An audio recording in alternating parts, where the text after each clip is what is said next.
So मागच्या वेळी आम्ही फक्त इकडे ट्रेलिस लावलेला आणि इकडून थोडीशी काकडीची वेल आणि तिकडून थोडीशी दुधी आणि घोसाळीची वेल सोडलेली. मग यावेळी थोडंसं प्लॅनमध्ये चेंज केलं आहे. आणखी 2 टीपोस तिकडे लावून ही जी ट्रेलिस आहे ही ऑल द वे फिरवली आहे, अशी पूर्ण केली आहे. सो दॅट तिकडून थोडीशी वेलीची तिकडून थोडेसे वेल सोडू शकतो, इकडून थोडेसे वेल सोडू शकतो आणि ते कवर होईल.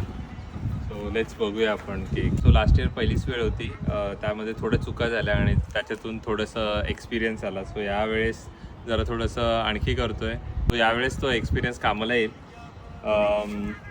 सो इकडे हे कारल्याची वेल आहे. सो ही सगळी रोपं घरी केली आहेत बियांपासून. एखादं दुसरं फक्त इंडियन स्टोअरमधून घेतलं असेल, अदरवाईज 98% सगळे स्वतः बियांपासून रोपं केली आहेत. सो हे कारला आहे. त्याच्यानंतर इकडे 2 दोडके आहेत, त्याचं वेल असं मोठं झालं की ह्याच्यावर सोडणार आहे. त्याच्यानंतर इकडे हा लांबवाला दुधी भोपळा आहे. या बेडमध्ये सगळे टॉमॅटो लावलेत आणि फक्त 2 वांग्याची झाडं आहेत आणि ती लाईन कुकुंबरची आहे. सो इकडे डिफरंट व्हरायटी आहे. ही इंडियन टोमॅटोची पण व्हरायटी आहे आणि रोमा टोमॅटो, इकडे एक रोमा टोमॅटो करून आहे, त्याची पण व्हरायटी आहे. आणि हे 2 आपले सांगितल्याप्रमाणे 2 वांग्याची रोपं केलेली ती लावलेत. त्याच्यानंतर 4 कोपऱ्यात आणि साईडला झेंडू लावलेत. सो लास्ट इयर मी कंपॅनियन प्लांट्स लावले नव्हते आणि म्हणून खूप साऱ्या इन्सेक्ट्सने अटॅक केलेला आणि माझे ऑलमोस्ट सगळं खाऊन टाकलेलं इन्सेक्टनी.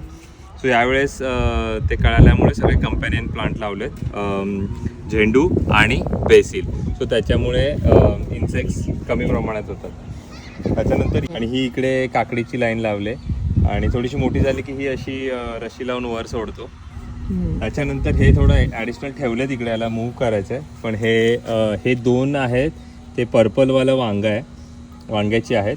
त्याच्यानंतर हे बॉटल गॉड आहे, दुधीचाच प्रकार आहे पण तो छोटा दुधी येतो आहे. हे 2 घोसाळी आहेत. आता ह्याला थोडं मॅनेज करायचं आहे आणखी एक ट्रेलिस लावून. त्याच्यानंतर ही पण लाईनमध्ये काकडीच लावली आहे, ती मोठी झाली की अशी वर सोडेल.